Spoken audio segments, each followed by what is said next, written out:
Where's Father? He's gone for half a pint.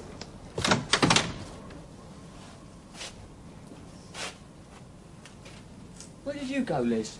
I went out in the dark, and the gentleman looked hard at me. I was afraid he might know what my face meant.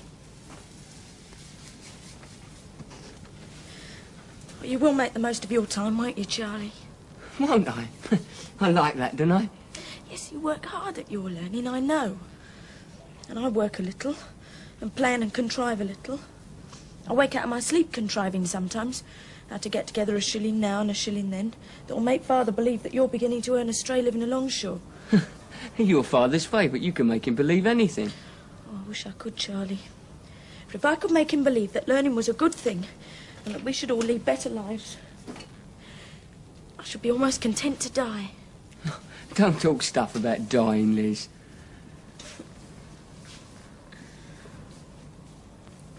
Of an evening, Charlie, when you're at the school and Father's at the Six Jolly Fellowship Porters. As I sit and look at the fire, I seem to see in the burning coal, look where that glow is now. Now that's gas, that is, coming from a bit of forest that was under the mud, that was under the water in the days of Noah's Ark. Now look here, when I take the poker and give it a dig... Oh, don't disturb it, Charlie, or it'll all be in a blaze. No, it's that dull glow near it coming and going that I mean. When I look at that of an evening, it comes like pictures to me, Charlie. Well, show us a picture. Tell us where to look. Oh, it wants my eyes. Well, then tell us what your eyes make of it. Well, there are you and me, Charlie. When you were quite a baby that never knew a mother. Now, don't go saying I never knew a mother. For I knew a sister who was a sister and mother both. Well, there are you and me. When Father was away at work and had locked us out for fear that we should set ourselves afire or fall out of a window. Sitting on the doorstep or wandering the streets to get through time. You're rather heavy to carry and often have to rest. Sometimes we're sleepy. Sometimes we're very hungry. Sometimes we're a little frightened. But what is oftenest hard upon us is the cold. Do you remember, Charlie? Yeah, I remember. I snuggled under a little shawl and it was warm then.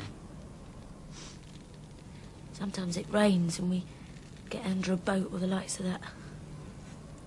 Sometimes it's dark and we get among the gaslights sitting watching the people as they go along the streets. Then at last up comes Father and takes us home. Oh, and home seems such a shelter after out of doors. And he pulls off my shoes and dries my feet at the fire and has me sit by him while he smokes his pipe. It's long after you're abed. I notice that Father's is a large hand, but it's never a heavy one when it touches me. It just strikes me, though. Are those some of the pictures you see in there? Of what is past, yes, Charlie. Well, give us a fortune-telling one, a future one. Well, there am I, continuing with Father and holding to Father, because Father loves me and I love Father. I can't so much as read a book, because if I'd learned, Father would have thought I was deserting him. I should have lost my influence. Oh, I have not the influence I want to have. I can't stop some of the dreadful things I try to stop. But I go on in the hope and trust that time will come. Because if I was not faithful...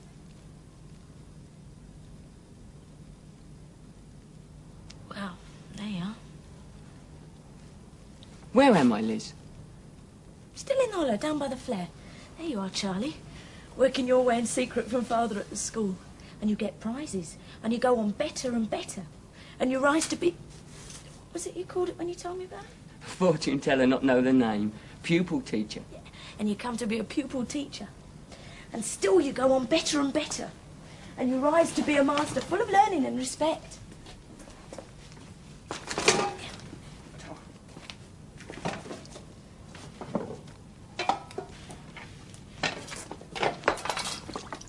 The secret was come to Father's knowledge long before. And it's divided you from Father and from me.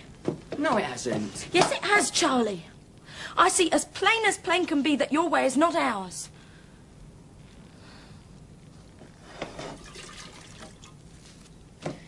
Still, it's a great thing to have cut your way from Father's life and to have made a new and good beginning.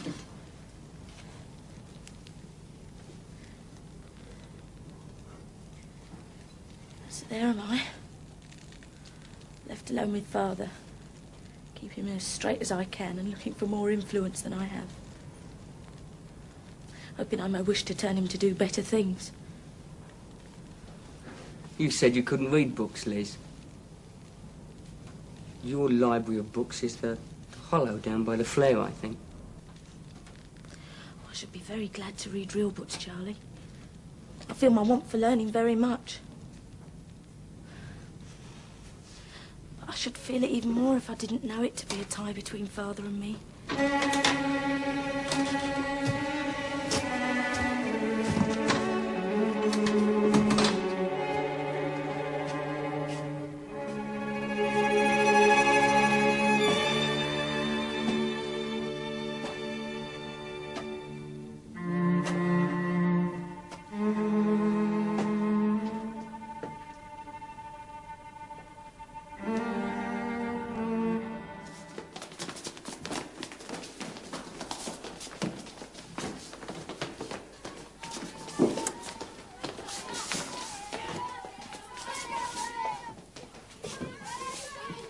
Eugene Rayburn's killed.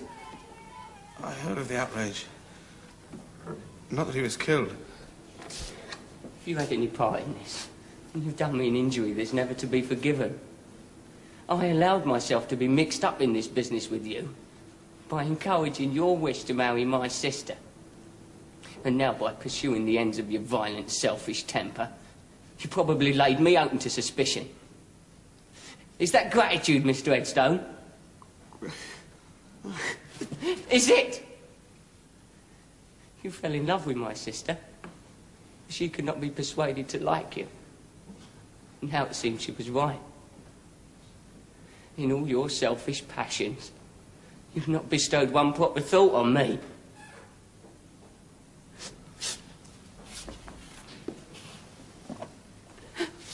Every effort I make towards being respectable is impeded by someone through no fault of mine.